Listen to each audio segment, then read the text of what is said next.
Halloween. Forever.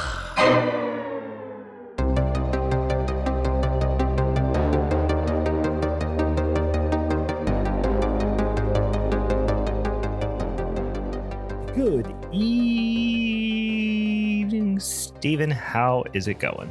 It's going pretty good, Brian. How's it going with you? You know, I'm sleepy. I'm a sleepy boy. Like you said, like we were talking about before we started, I was previously, I was talking about I was digging holes. Today, I was filling in holes.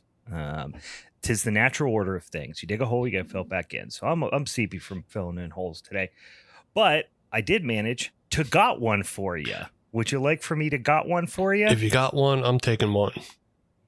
All right, here goes. What did the villain say when he got his legs chopped off? What did the villain say when he got his legs chopped off? I don't know.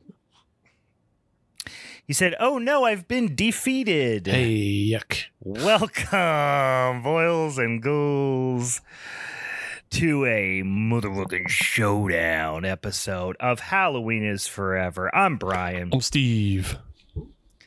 Oh, wait, who that handsome boy we got hanging out there? Who's that little cellar dwelling boy in the background there? Is that our old pal Bigfoot Ben, aka Big Top Ben, aka Big Ween Ben? From the basement, it's me. I am here. I am underground tonight, and with the Pittsburgh potty in the background. You are lurking deep in a cellar somewhere in western Pennsylvania. We're happy to have you. How are you doing? Thank you. I'm doing great. And let me, if you're on the Discord right now, you'll be able to appreciate this. But you see that toilet right there, right behind me there. Mm-hmm. So for those of you who aren't, it's just literally a brick wall.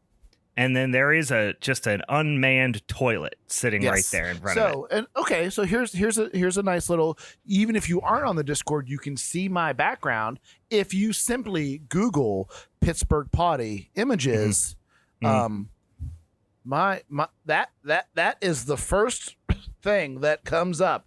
I am the number one Pittsburgh potty that comes up on Google search. Okay, so.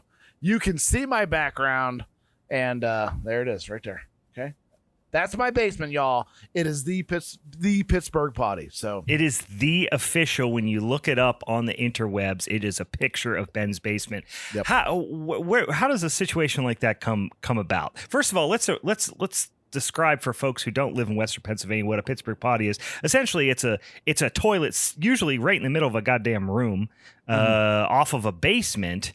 And this, and correct me if I'm wrong, this would have been for, mill workers and coming in. They would enter in through the basement of the house. There was a shower down here. Our water heater is in that spot now, and they could piss and poop and shit, and then shower, and then go upstairs and have dinner.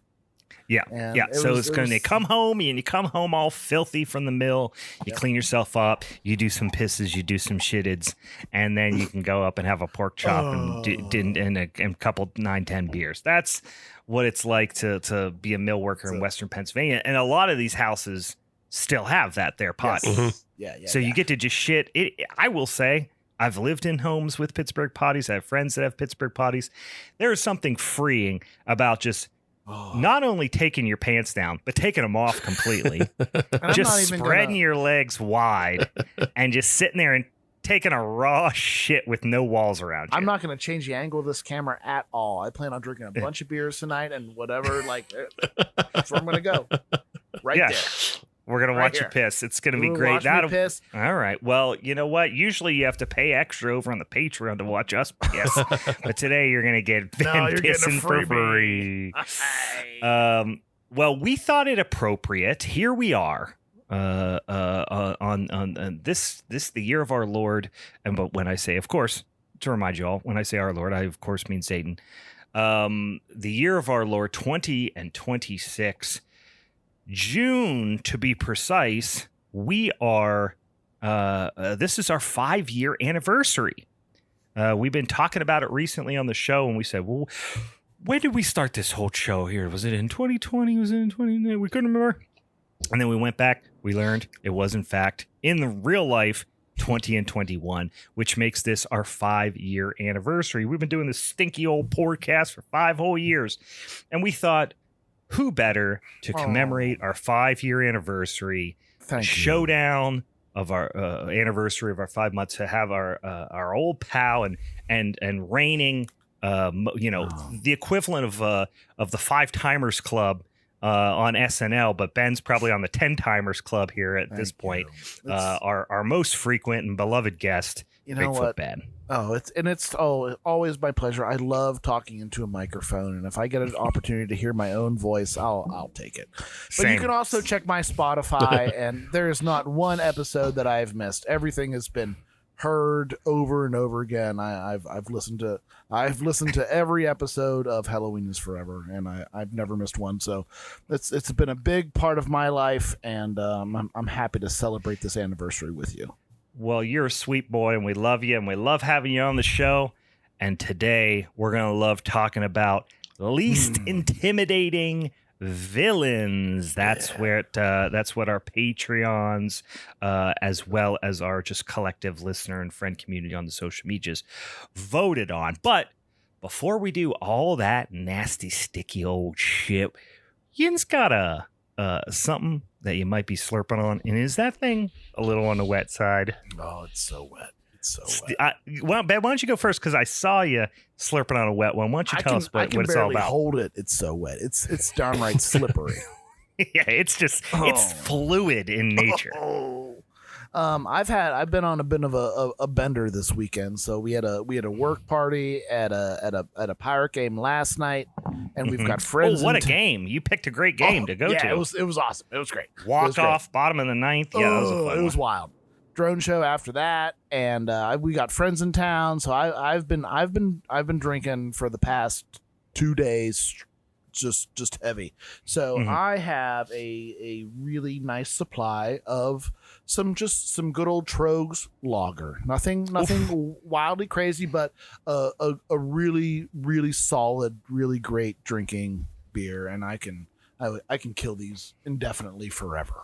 Well, you hit the nail on the head, because I've drank that beer here on the podcast a couple times in the last year. It's so good. And it's what I refer to as just a good old-fashioned good time drinking beer. Yep. And I have 2 of them on my table, and I've got a beer fridge around that corner there. And you might see me dip out of the camera, and I'll grab whatever's hanging in there after I drink. Go through these. Love a Trogs PA lager. I'm not too terribly far off, except for I'm drinking. Well, I thought it to be appropriate that I should drink the beer that I have drank perhaps more of than any other beer just in my life, but also that has also manifested itself on the old podcast. And I'm getting after a couple 2-3 of these Pilsner Urquells. This is a beer that I never don't have. And I think it's got to be, I'm going to say 8% of all episodes I've drank this beer. So I figured it'd be appropriate on the anniversary of our 5th year doing the podcast, that I should go Pilsner Urquell. So I got a big old wet ass mug of Pilsner Urquell that I'm going with. Steve, what are you slurping on? I saw you looking at a can. Yeah, I was trying to decipher what the ABV is on it. It was a hard to read can, because it's printed like this. It's black on gray, and it's black on black on gray. Oh, come on, guys. Come on. That's first day graphic design stuff. That's hard to read. But it is a very perfect and fitting beer, because it's absolute gas. Mm-hmm. Okay. It's 10.8%, which was what I was trying to figure out. Yeah. But it's also 5 years old, because coming from Grist House, this is the Siberian Highway, barrel-aged Imperial Stout from May of 2021. So literally 1 month before we started doing this podcast, I picked this beer up. It's aged 12 months in Buffalo Trace barrels with coffee from Allegheny Coffee and tea, Madagascar vanilla, cinnamon, cascabel peppers, and lactose, of course. What a pick. Yes. I have a few beers that I just, that I have been aging and keeping. This is one of them. And I said, hey, those dates line up pretty damn perfect. So let's celebrate proper with some fucking couldn't get much better gas than of that. gas. Oh, some big old 5-year zoom juice. Yeah, I mean, that's a great idea. I didn't even think about it. I should have gotten the cellar, and I don't know if that's more appropriate than the Pilsner Cow or not for me. But that's a good idea. Getting something that was canned or packaged or bottled or whatever 5 years ago. Very How is that thing? appropriate. How's that thing slurping? When it first opened up, it smelled terrible. Like it smelled like it still smelled like gasoline 5 years later, which is crazy. Yeah. But it's actually really mellow to drink. It lost most of its effervescence, but it had like a little bit of a head for a minute. And then it mellowed out to like a really nice drinking just imperial stout. It's been a while since I've had something like this. I'm jealous. But yeah, this is it's solid. I get a little bit of that pepper taste, and I get a little bit of that coffee. So yeah, it's cool. I'm happy with my choice. Supremely slurpable. It sounds. Wow, It sounds yeah. like. I like that. All right, we got a whole month of yumminess in front of us here, where we are going to be talking about least intimidating villains. The worst of the worst. Exactly. The weakest of the weakest. So I am going to, let's go around the horn and talk about what movie, just to remind the folks at home. We obviously announced it on the last minisode last month, but let's go out around the horn real quick. Remind everybody what each of us are going to be talking about. So Ben, tell them what movie you're going to talk about, least intimidating, and who your least intimidating villain is going to be. The least intimidating villain that I could come up with is Willard from 1971. Not the rats, him, the guy. I do believe in this. Like, he told the rats to kill someone in this movie, so he is still the murderer. So I am going with Willard from Willard. Yeah, the titular Willard of Willard fame from 1971. Stephen, what are you going to be talking about? I'm jumping ahead to 1972. And we just have a bunch of dang old rabbits forward. all the way forward to 1972. And it's just a bunch of dang old rabbits in Night of the Lepus. Yes, we're talking about some dang old mutant, genetically modified killer rabbits.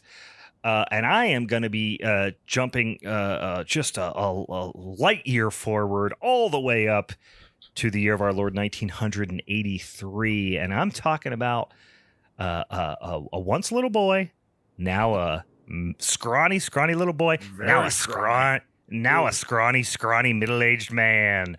One Norman Bates from Psycho Part 2. So since we're talking about all of these together at this moment, I say I've been on a bunch of showdowns in the past, but all three of these movies were a lot of fun to watch. I enjoyed them. Yeah, it was fun. Yeah. Were these? Well, we'll talk about them individually, but these are all movies that I was familiar with and had watched in recent years, except I guess two of the three. Willard, I had not watched since I was a child, so that was a little bit of a nostalgic kick for me. I remember that was a movie that was like, probably one of the first, like, pseudo horror. I mean, it's a horror movie, right? But a PG horror movie that I probably ever watched in my life. So this was fun to revisit. In any case, Stephen, the power lies with you. We established that you were the last one to take down a showdown. Although the collective Patreon community won last showdown, you won the time before that. You also got second place in that one. So, of course, to the victor in quotations, go the spoils. So you get to pick the order in which we discuss these movies. So how you feel? What you feeling? I think I actually kind of want to go first because okay. I am getting tuned the fuck up and I don't want to have to fucking work later. Yeah. You are getting after that gas, that zoom juice. So, okay. So that means we're going to start with the seminal classic from 1972. We're going to talk about, or Steven is going to talk about, Night of the Lepus. Hey guys, by the way, in case you haven't seen the movie, Lepus means rabbit. They say that 9 million fucking times in this movie. Lepus, yeah, that means rabbit. I can't believe it. Yeah.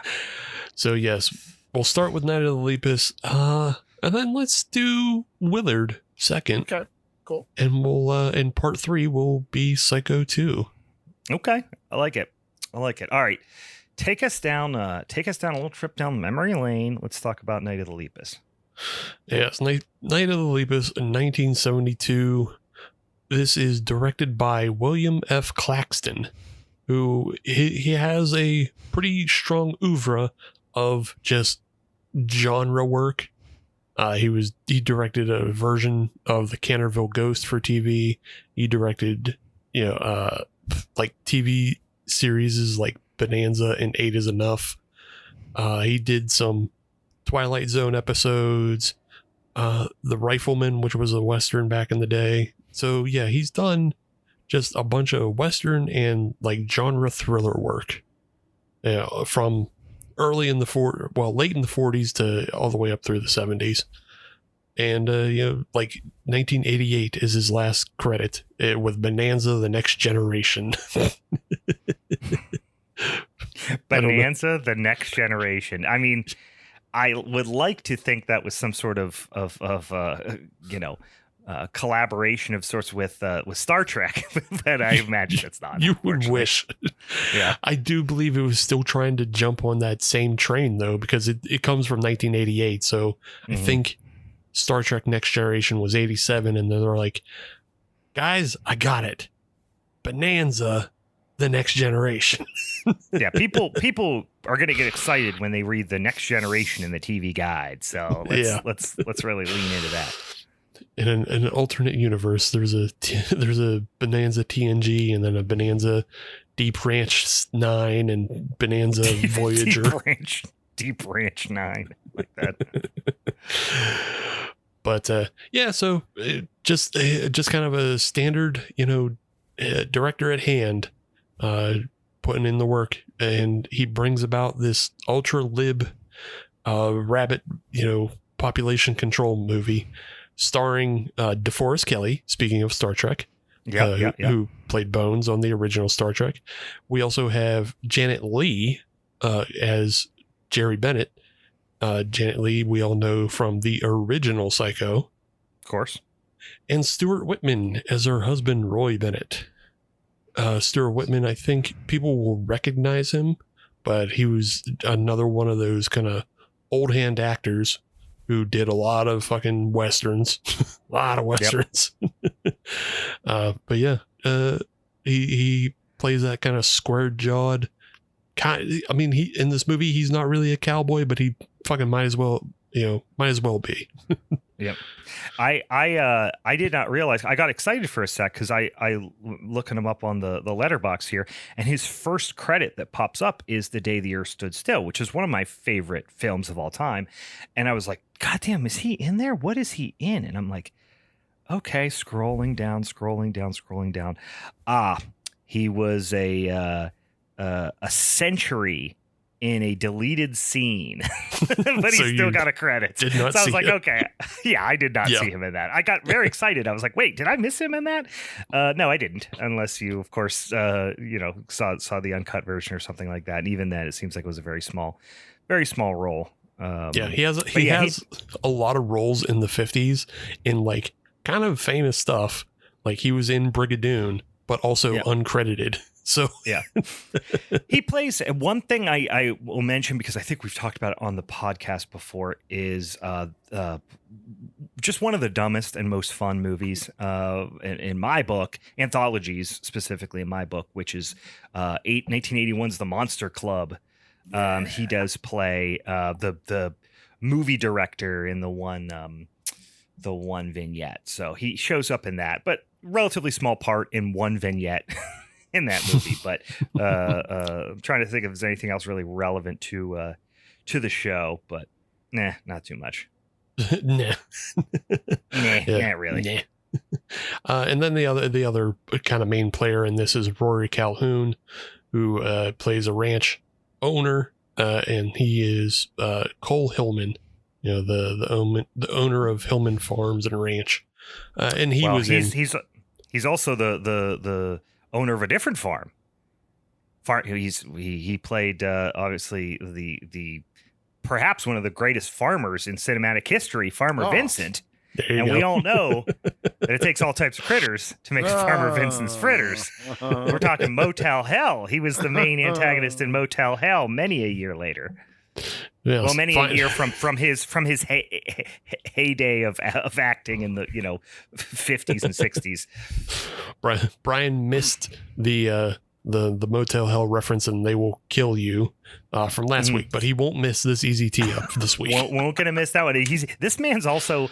This is perhaps the only person who you could say he was in two of my favorite, schlock,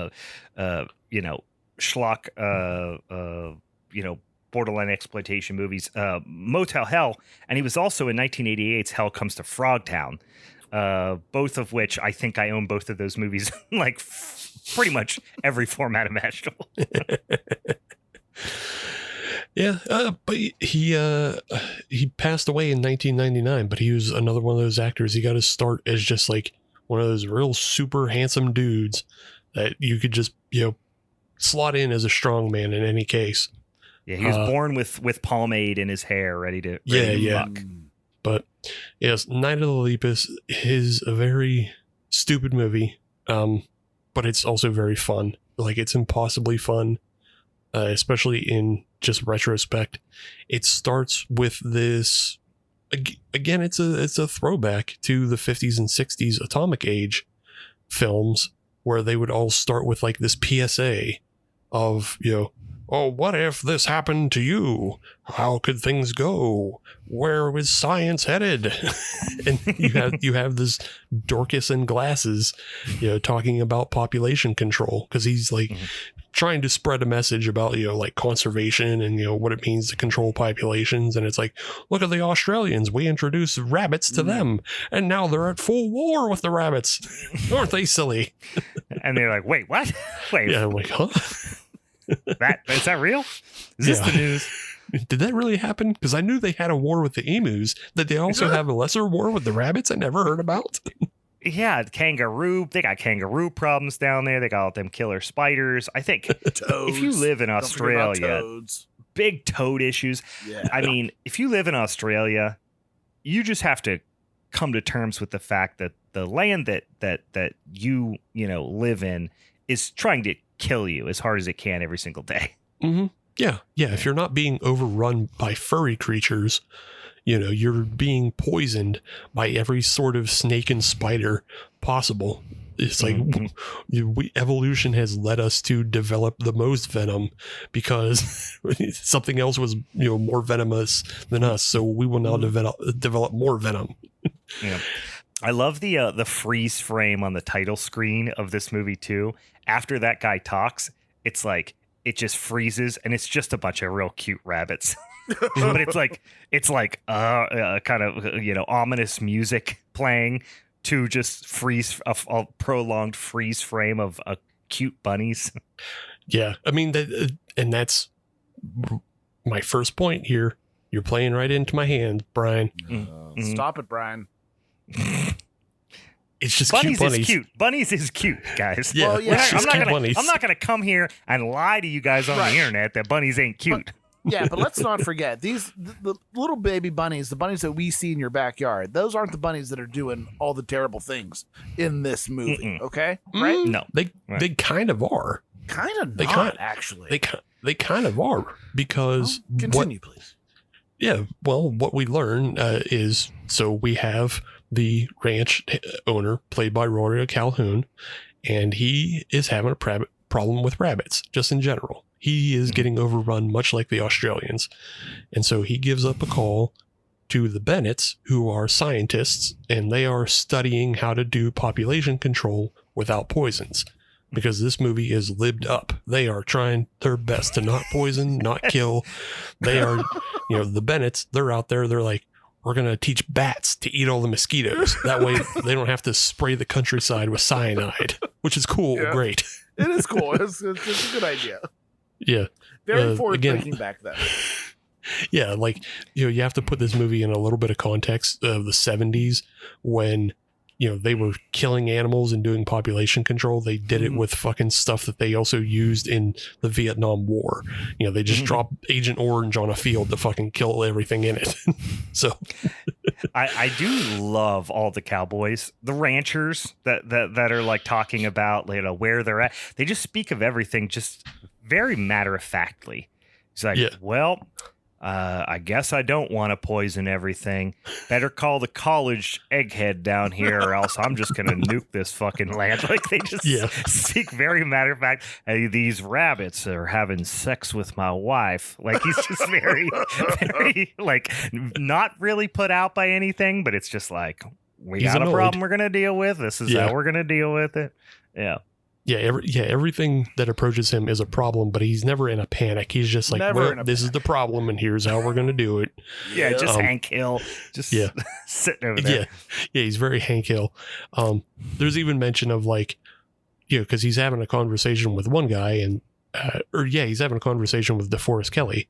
And DeForest Kelley's like, well, why don't you call up old Jethro? And he's like, well, Jethro come out here and he done killed all the coyotes. He went fucking scorched earth genocide on them, and now the coyotes can't control the rabbits. So I will not be calling Jethro up again because he does not know what he is doing.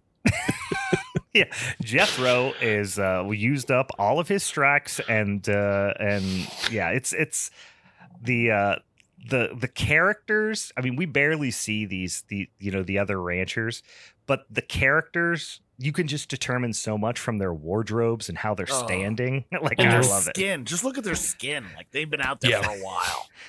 Yeah, like, these are probably actual ranch hands. Yeah, and I really feel like they are.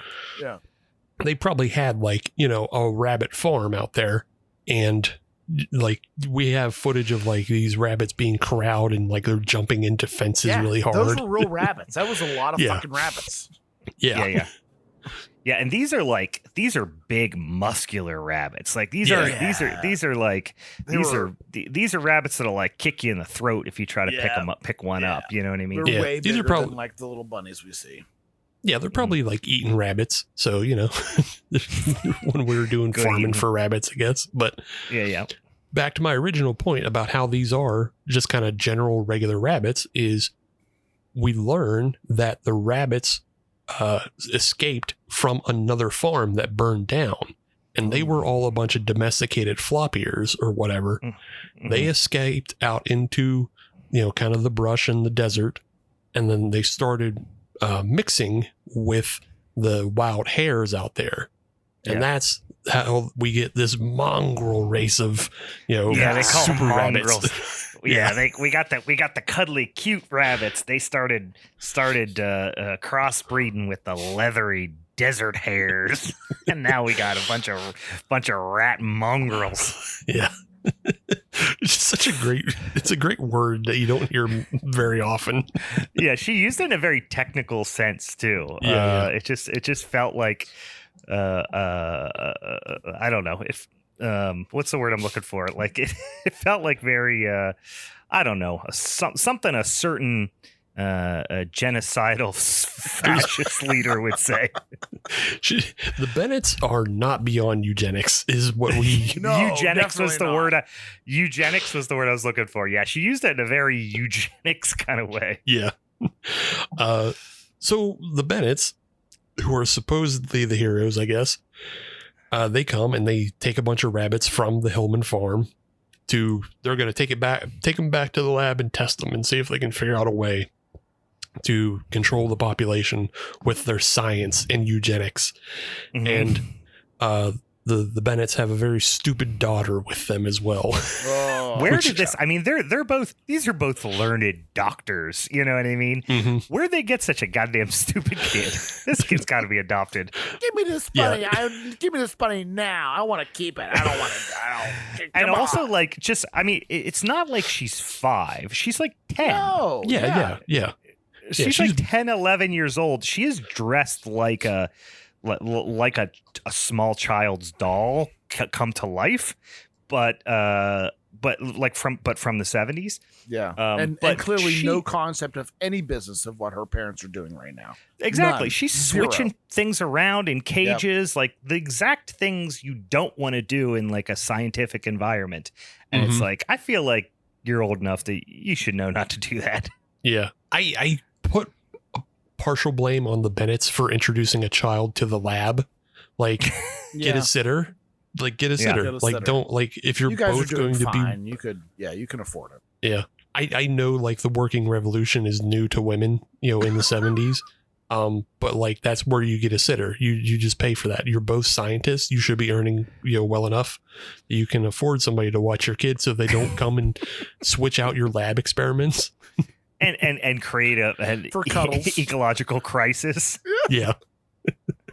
I did also make note that this stupid child did ask, what they're trying to do to the rabbits, and Janet Leigh's character, Jerry, she says, well, we're trying to make Jack a little bit more like Jill and Jill a little bit more like Jack. And I was like, they're trans in the rabbits. Oh no. And that's how you make the frogs gay. Yeah, it's the precursor to that. Yeah, it's a real Alex Jones vibe she's giving off over there. Yeah. The water's making the frogs gay and the rabbits we're trying to make the rabbits trans. Hillary Clinton over here is trying to make the rabbits trans. Burn the books. But at the same time, we should also point out that Steven Spielberg stole this. He's a thief. He's not original. He stole this idea for his dinosaurs from Night of the Lepus, because the whole idea was to make all the dinosaurs female. So, yeah. All right. Okay. Spielberg is a hack. He steals from Night of the Lepus. I am on record that Steven Spielberg's a rat bastard. Thief. I'm just trying to make powerful enemies over here. That's all. Yeah. Thief, con artist. But in all of this lab discussion, at some point they just have a serum from another university, and Roy just picks up a serum and says, I don't really know what this does. I'm going to shoot a rabbit up with it. Mm-hmm. Yeah, he just picks up a vial of serum that has a question mark on it, and he's like, who knows? Yeah.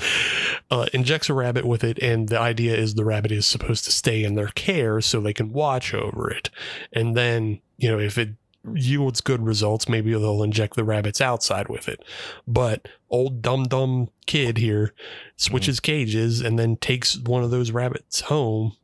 And then, rather than taking care of that rabbit, she takes it back to the ranch where it isn't supposed to be, and then gets bullied out of it and drops it and lets it run down a hole. Mm-hmm. And then running immediately. Immediately. And then both of those kids are just like, well, fuck that. Oh, well. Right. Tells no one. You got that kid with the tiny hat. I don't know what, like, it looks like they gave him a cowboy hat when he was born, and he's just like it's his security cowboy hat. He's never gotten a new one. He's wearing it like a fez. And and the girl begged for this rabbit forever and then immediately lost it.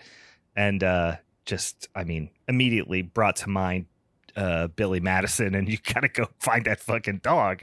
She does not. She just goes, whatever. We got plenty of rabbits at the lab. And on top of all that, she doesn't tell her parents about it. She doesn't tell her parents that she introduced one of the bad rabbits out into the wild. Well, put yourself in the shoes of a dumb kid. Yeah. In her mind, they're lousy with rabbits. There's no reason. Fuck it. One less rabbit? Who cares? We got a bajillion of them. I guess my big issue is this stupid child is never punished for her dumbness. For her rocks for brains. I would like to see a sequence in this movie where that child is beaten about the head and neck.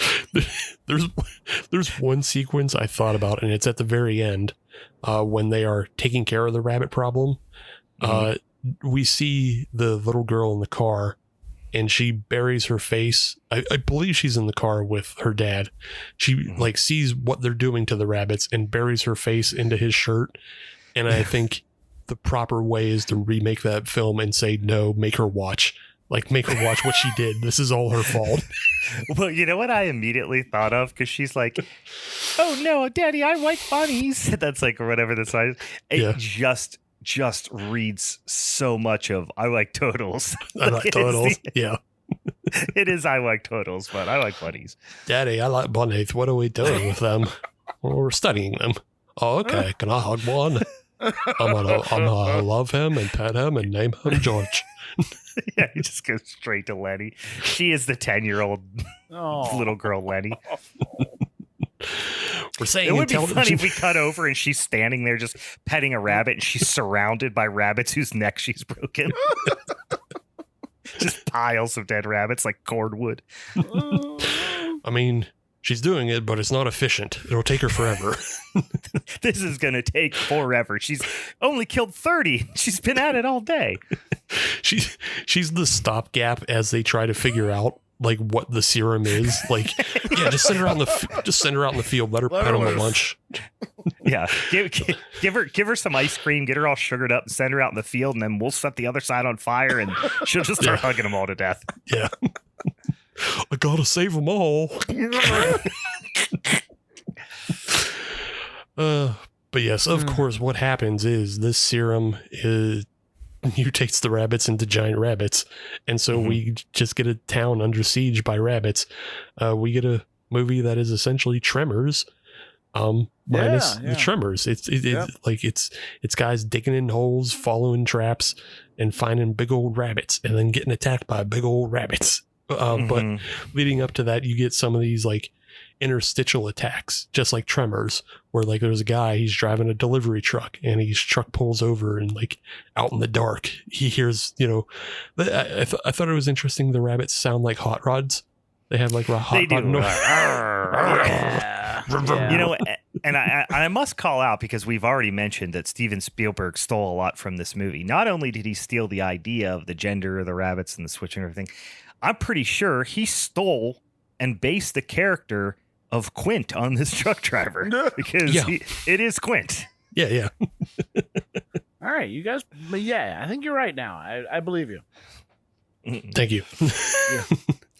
I also, I think important to call out, I'm sure we're getting to it, but like the idea of all of the rabbits in this are real rabbits shot in like a forced perspective, very similar to a lot of Atomic Age giant mutated animal movies, right? So it's very much in that tradition.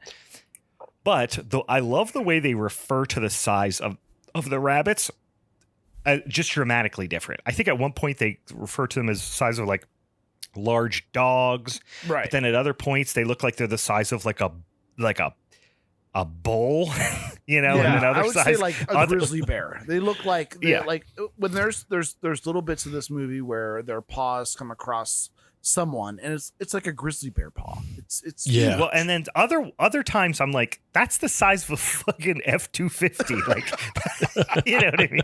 It's all over the place. The scale is impossible to track. They do say at one point, like, they see paws in the dirt and they're like, that depression, it must be like 150 pounds. And they're like, what is that, a mountain cat? Could be.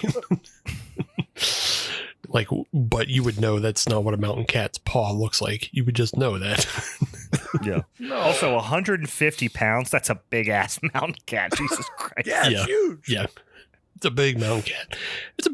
But they also say at one point they're like as big as wolves. And it's like, well, yes, some wolves that's are about wolves, not dogs. I remember they said, they compared it to something, but yeah, but I think that's kind of like an intergrowth period. But again, the scale is still all fucked up. But they are big enough to take down horses and cows. Right. We learn, and they're pretty, set on doing that as well. But as Brian mentioned, they're all real rabbits. They don't look mutated at all, and that's what makes them not intimidating. And then, again, as Brian pointed out, it's all filmed in forced perspective, so they built a lot of adorable miniatures for the rabbits to surround, and so it just looks like bunnies having playtime. You can't get Easter mad. Bunny Lane, yeah. Yeah, you can't get mad at them, and that's why they're not intimidating. Well, I'll tell you this: a couple of things I'll call out where they are intimidating. Yeah, is just as a counter argument is they keep doing this view of and these are actual rabbits where they zoom in on their teeth. Mhm. And normally when you look at a rabbit, it's like it's kind of, his nose is towards the ground, right? So you very rarely see a rabbit looking into a rabbit's mouth, right? Yeah. But they do these shots in this where they actually will take one of the rabbits and like smear like fake blood all over its mouth, like it just ate somebody. The And Or they they do, just like, let it the eat a strawberry. The brightest Yeah. blood you've ever seen. Yeah, it's it's obnoxious. giallo level blood, right? But then like they'll zoom in on its mouth like it's rearing up, and that's pretty fucking big fucked up teeth. I feel like I'm just teetering on the edge of a Monty Python quote here, but like it's got the big pointy teeth, but it's like it's just looking at a rabbit from that perspective, you're like, ugh, Very like, intimidating. that's not cuddly. That's not at all. And you see the Well, amount it's of damage that these giant rabbits inflict instantaneously. These guys are fucked up. Remember that the one of the workers that was just like he saw the attack and he was emotionally scarred from that. He couldn't even he had to be the one that down. murdered all the children. Do you remember when the rabbits murdered those children out at a Yeah. picnic with a grandma? I contend that was not the doings of a rabbit, and that was the doings of a drifter, because what we see You before were that. retconning. Yeah, what we see retconning, before sir. that is the rabbit attacks those truck drivers, and that rabbit or that truck driver is torn apart by the rabbits and is eaten. There's nothing left of him. Meanwhile, this family that's attacked at the picnic table, they're still pretty intact. They're just bloody and gored up. And I believe that was just the work of a dirty Southwestern drifter, not the rabbits at all. Yeah, I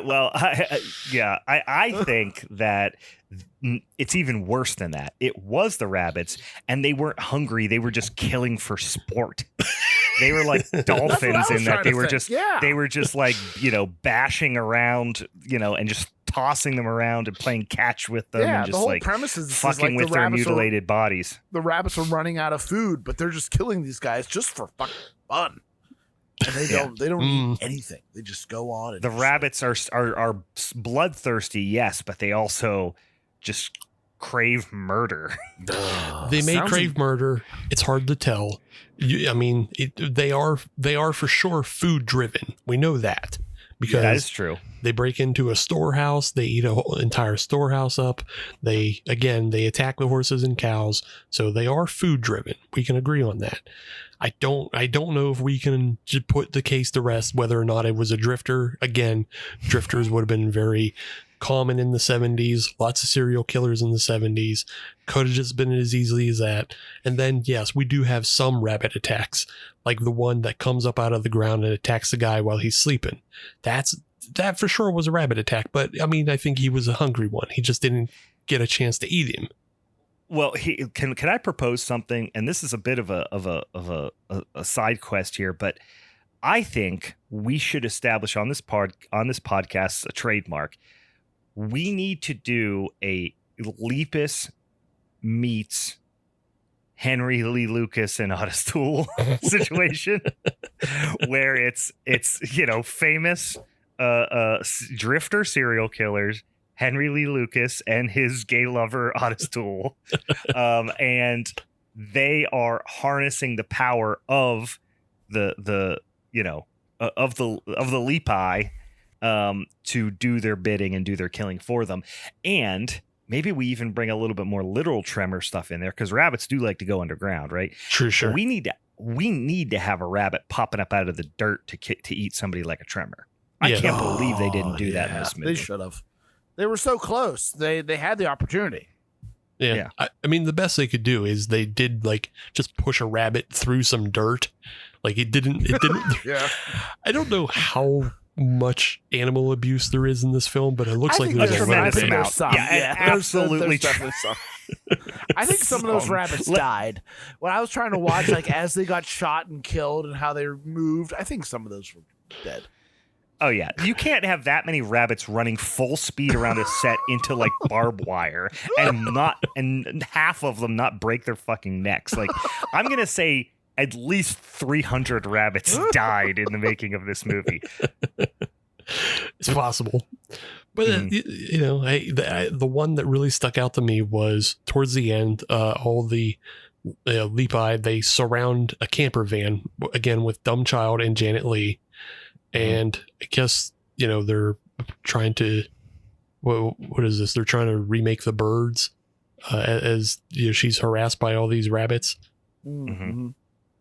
But she takes out a flare and she throws a flare into the crowd of rabbits. And again, to maintain the miniature, like the miniature size, it looks like she flicks like a lit cigarette at a bunch of rabbits. And it for sure hits one. They for sure hit a rabbit with a lit cigarette. I guarantee you on set, they were lighting cigarettes with flaming rabbits. Like they were just they were lousy with rabbits. They were just playing punt, pass, and kick with them. Like there were rabbits just getting killed left and right. Yeah. But then they cut to another rabbit that's like completely on fire, and they have it just in a circle of the real rabbits, and it's being puppeted around as it's on fire. There's a lot of fun rabbit puppeting, both the small rabbits, but my personal favorite is when, and I forget which guy it is, but somebody gets attacked by a big rabbit, and it's a man in a costume. It's a man in a rabbit costume, and he's like assaulting him with his rabbit arms, and it's so funny because you're expecting this big, a rabbit to come in and attack like an animal, but instead it's like on top of him, just like grizzly bear.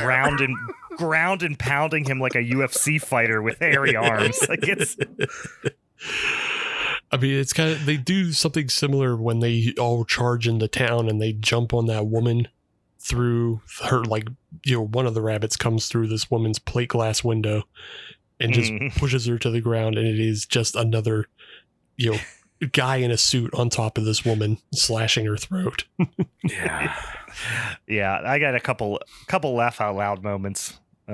Which I've seen this movie. I want to say this is probably the third time maybe I've seen this movie. Quite a bit of stretch. Like I said, I kind of started watching it with my nephew like maybe a couple of years ago, and then kind of determined maybe I was like, oh, there's a little bit more blood than I remember in this movie, and maybe he was a little too young at the time. But like as far as watching in its entirety, it's probably been a good 10 years. I completely either forgot or missed the guys in the rabbit suits because I was shitting my pants laughing at it this time. Yeah. I mean, they come pretty much back to back. That woman attacked through the window, and then it's a farmer like pushed into not his outhouse, but like his shed. And it's like a shed. Yeah. It's like bouncing his head off the back of or off the wood floor. Just smashing his brains in. It's like it might as well be strangling him. Like it's like a mob hit. Yeah. And it's a rabbit doing it. Yeah, it might as well just be both of them. Go, you motherfucker. The rabbit grabs like a knife and starts Joe stabbing Pesci him. voice. Yeah. But yeah, so we see a bunch of rabbits, and it's still rabbits, and they're still just kind of food motivated, and they're attacking a town. And they do the atomic age thing. Gotta call in the National Guard. Here comes the soldiers. They got the automatic weapons. And you know what? This is one of the few times where the National Guard actually works, because they just start gunning down these rabbits. They set up a big old trap for them and basically do a big version of that fence that we've seen them run headlong into at the beginning. But this time they connect some transformers to the local railway lines and electrify them. And they chase the rabbits over top of the railway and just shooting them and electrifying them, and just a whole fucking rabbit murder massacre genocide. Fucking awesome. I love it. I mean, if anybody, has watched even half as many Atomic Age, sci-fi movies, mid-century sci-fi movies than me, there's only a few ways that you can kill a giant creature like this. And the most prominent way by far is electrocution. Yeah. Some sort of hooking up a tower to do a thing that it wasn't supposed to do, and then shooting all of that amperage into the big monster. It's electric or it's fire. It's sometimes poison, but it's almost always electric or fire. Or sometimes it's some element like sunlight or water. But electric and fire are number one and number two. Yeah. rarely is it gun. Gun usually doesn't work. Very rarely. And that's usually because it's a giant... Well, Right, no, usually because it's giant insect, and giant insect carapace is far more Too armored hard. against gun. Right, yeah. You got to Yeah. go internal. You're right. Yeah. Whereas electrocution just cooks them from the inside. So it goes through the carapace. I include, when I say electrocution, I'm also talking microwaves. Yeah. You know what I mean? Things of that nature. It's just doing it with technology, right? A truck with a big radioactive dish on it, just shooting something like gamma rays at stuff, because just a goddamn laser beam coming off the back of a flatbed pickup truck. Yeah. But yeah, that's how they do it. It's far more simple with the rabbits because you can still shoot them. They absolutely do. But also it's just quicker to electrocute them all at the same time. And it leads to a very funny scene because, like, if you've spent any time around rabbits, rabbits just do a weird little spaz out thing for no reason. Oh yeah. Like they just jump up and like spin around and shake from side to side. So they filmed a bunch of those incidents and just called it like, oh yeah, that's what's happening. And then they put they what is it called? They rotoscoped a bunch of lightning over top of rabbits spazzing out. And they're like, yeah, look, they're getting electrocuted. They probably were shocking those rabbits in real life. I imagine there was something happening there for those rabbits to do that. They were definitely throwing some of them. Yeah. Some of them are thrown from off camera. Well, we saw what they're doing. They're just literally going behind them with sticks going like, yeah. They're spooking them. They're just giving the old, yeah. They're having that dumb blonde kid run around and chase them. Yeah. What I want to see in this movie that is just, aside from a tremor type attack, we do see the rabbits come in contact with a horse on a couple of occasions. Mm. I want to see, like when you were a kid and you'd catch maybe a crayfish or a couple of spiders or maybe a praying mantis and a spider or something, and you put them in a jar and make them fight each other, right? I want to see. You guys didn't do that? You guys didn't do that? No, I didn't. That sounds terrible. Oh, we definitely would make crayfish fight snakes and shit like that. But anyway, a horse versus a rabbit, one of the big rabbits, just put them in a pen, make them go at it. Come on, that's good. That's good television. See, I think it's a good matchup too, because so before this, when I was discussing this episode with Ben and what the theme was, I was telling Ben, hey, I'm pretty sure these giant rabbits are no threat because, again, the movie's called Night of the Lepus, not Takeover of the Lepus or Year of the Lepus, anything like that. It's Conquest of the Lepus. Yeah, they literally get handled. Okay. They literally get handled within, a night. That's a good angle. All right. So, yeah, they're not. They are dumb as hell. I mean, rabbits are crazy stupid.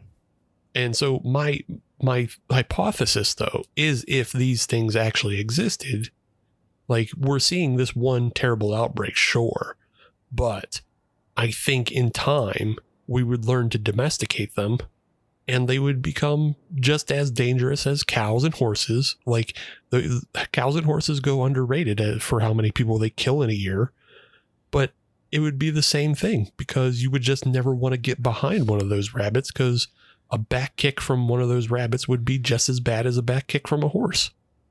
Yeah, I mean, I agree with you. I would say, I don't know if I could.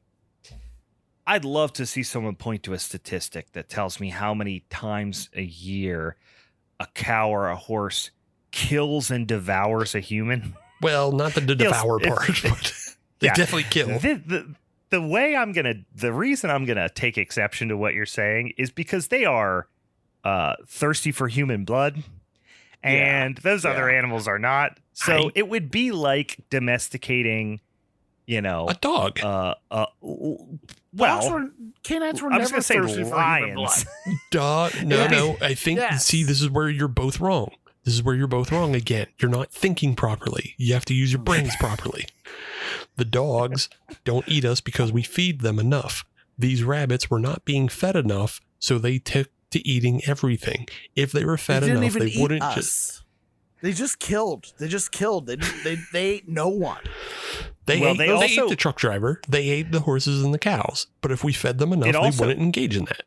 It also took thousands of years to domesticate dogs from being something that hunted us in packs in the woods to being this fat idiot laying at my feet right now. Giant golden retriever. Like, thousands of years for cavemen, Brian. This is the 70s. We have technology on our side. We can domesticate animals faster if we care. E-collars. We can do it better, faster. But until then, however long that takes, it is going to be a goddamn bloodbath. Yeah, they're too big. They're too sharp. They're too strong. They have big pointy teeth. The only real detriments to society that these rabbits pose are the holes they dig. They're gonna screw up, just the under earth. They're gonna create a bunch of sinkholes, sure. Yeah. And the amount they repopulate. Their population goes out of control. And that was the premise of the film. You can't have populations go out of control. But if we can get those two things down and under control, we don't have a problem with giant rabbits. And then we're making all kinds of fun coats and rugs. Super simple. Here's going to be my one point, and I know we've got 2 more movies to talk about, but of our 3 movies, only one of the quote unquote villains requires the National Guard. So you get what I'm saying? Yeah, but it was only one night. Sounds pretty fucking intimidating, if you ask me. It sounds intimidating to you, but it was handled in one night as well. So by the United States military being deployed. Yeah. And you know what? If you deployed the military against Anthony Perkins, he would also be handled in a night. But they don't do that. I think that would be overkill. It would be overkill. Still, it would be handled, and he wouldn't get 2 more sequels. My point is that there is no sequel to this, so it's not like Psycho 2. And at the end of Willard, those hyper intelligent angry rats are still on the loose. I'm not talking about the rats in Willard. I'm talking about Willard. I know. I'm just saying. All right. Any final thoughts on Night of the Lepus? Anything else you want to add before we jump into this next film? I don't know. I'd like to make a remake where it's just everything's the same and we still use big, large, regular rabbits. But I just want to make it clear that kid gets punished for being an idiot. Yeah, in the remake, she gets straight up torn apart, drawn and quartered by 4 rabbits. No, I don't want her killed. I want her to have to watch all those rabbits die at the end and get electrocuted. And I want her dad to shake her and be like, "This is your fault. You did this." Oh, you want the emotional damage. I gotcha. Yeah. That's fair. I agree. Right. I want that too. I like it. Yeah. Awesome. Okay. So that was 1972 Night of the Lepus.